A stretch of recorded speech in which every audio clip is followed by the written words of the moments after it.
Quality assurance body Umalusi says that despite various reports of cheating and other exam irregularities, these were not systematic and have not compromised the overall credibility and integrity of the exams. According to the body, it has approved the release of the Department of Basic Education's 2022 Matric results. Umalusi says the Department of Basic Education is required to block the results of all candidates implicated. The Matric results for the class of 2022 will be announced by the Minister of Basic Education on Thursday, the 19th of January. About the reported cases of examinations irregularities, another equally important matter about which Umalusi remains seriously concerned are reported cases of irregularities during the writing of the examinations. According to the reports received from different assessment bodies, different forms of cheating were uncovered in some centers during the examinations. This includes candidates found in possession of crib notes and/or cell phones, sharing of answers via WhatsApp groups, imposters found in the examinations rooms. Some answer scripts had different handwritings, etc.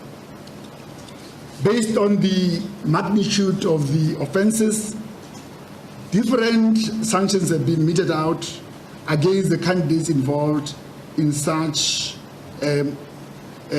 malpractices, such as the nullification of results, barring the candidates from writing the examinations for either one or two examination cycles. Professor Yunus Balim will present more details on these matters in his report. Umalusi gives commendation to all the assessment bodies for having uncovered the malpractices and dealing with the culprits. Well, for more on this, I'm joined in studio by Mahlako Komane. She's our reporter. Very good afternoon to you. It's lovely to have you in studio. Thank you so good much. Stuff. So, basically, clean bill of health for the 2022 Matric exams, despite some irregularities that the gentleman spoke to. Tell us more.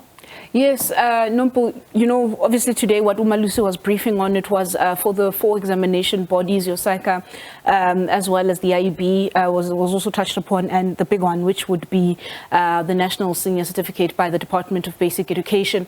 In terms of that, it seems like all those results, they've approved them to be released.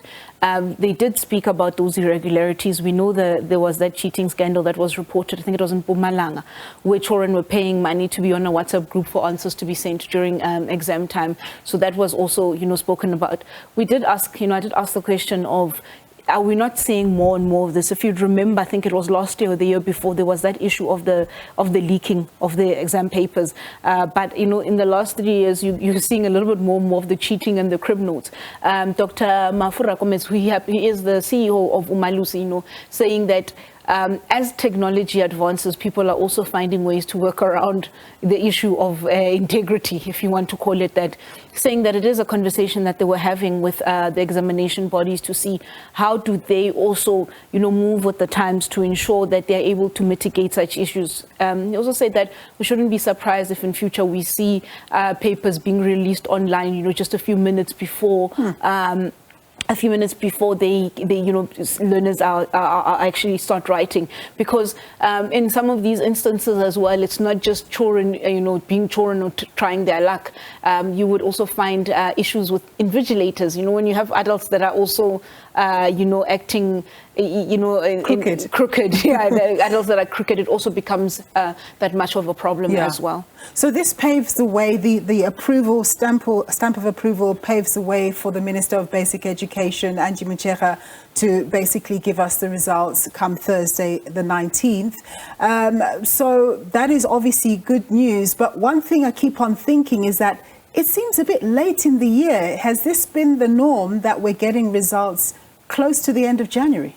You'd remember, Nompu, that by now we would have had results. School would have been, everything, it would be done. That back to school, the matric exam season or the results season would be finished. What happened with COVID was that, with those interruptions and there were such issues around COVID. So then the releasing of the results came later. But it wasn't with COVID, it was a ripple effect. It also went into institutions of higher learning that stop, start and go. So what they've done now is that they are releasing them slightly later. Very unfortunate, I suppose, for those people that would have to make the decision of whether they're going back to school or not, those that need to repeat or feel the need to repeat grade 12. But it's not like when I sat for matric, or not even myself, when others sat for matric before me, you could go back to the very same school and go and write full-time and be a full-time matriculant or grade 12 candidate.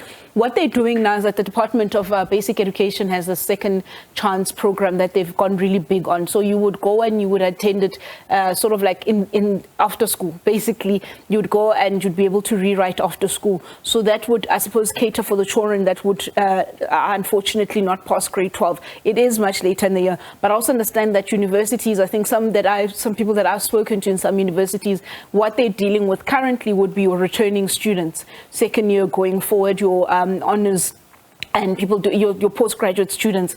And then once this is done, which is this week, I think next week or so, then they open up for first entering students, as they would call them, and that process will unfold where I suppose in terms of what you've done or what you'll be able to achieve, learners are able to make the decision in terms of placement. But yes, it is later than, I think almost by 2 weeks or so later than it normally would be historically. And just in terms of Thursday, when the Minister of Basic Education makes the announcement, are there any other expectations you have around what she may be saying? Because we know that this is a very interesting portfolio. It is quite an interesting portfolio. It's also, I think, for me, it's going to be very interesting to see, historical issues that you find in the system, the retention of the uptake, rather, of learners taking on maths and science, your accounting, your gateway subjects. There were issues there.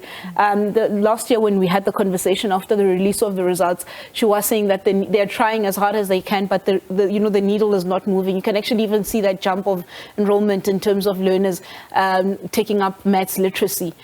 Pure mathematics seems to be quite the challenge for a lot of learners. Some may take pure mathematics, but not be able to take on your physical science. But also, you can also see it in the number of distinctions that learners are able to produce. I mean, they have about, I think, both full-time and part-time candidates, about 920,000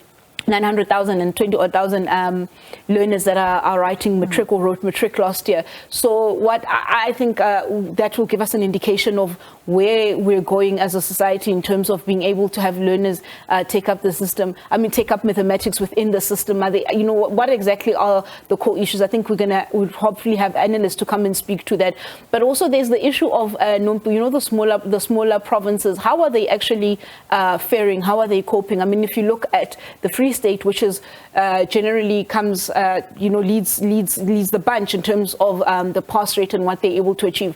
But you'd also remember that the Free State is also quite a rural province, so there's no excuse for necessarily the other provinces that are also in terms of the numbers, because we need to compare apples with apples and pears with pears. Yeah. When you look at KZN and you look at Gauteng, they do bring in those big numbers, and obviously KZN is always one to look at. What happens there is going to impact that that pass rate holistically. The various regions as well where there were problems, Nompu, in terms of performances by the regions. I think in Gauteng you'd see that there's a general 80% in terms of the districts, and this is what the standard that was set by the outgone MEC. Will be interesting to see have they kept that standard as well in terms of saying that the districts must come in at 80%, because that would set what happens in terms of your overall provincial pass and what is happening. But I think we may see quite a lot of excited MECs speaking to us about where they are seeing results or improvements in terms of the previous years and what they've put in. Have they actually done the work? All right, Mahlako, we're going to leave it there. We've run out of time. My colleague there, Mahlako Komane, just giving us an update on what we can expect come the 19th of January.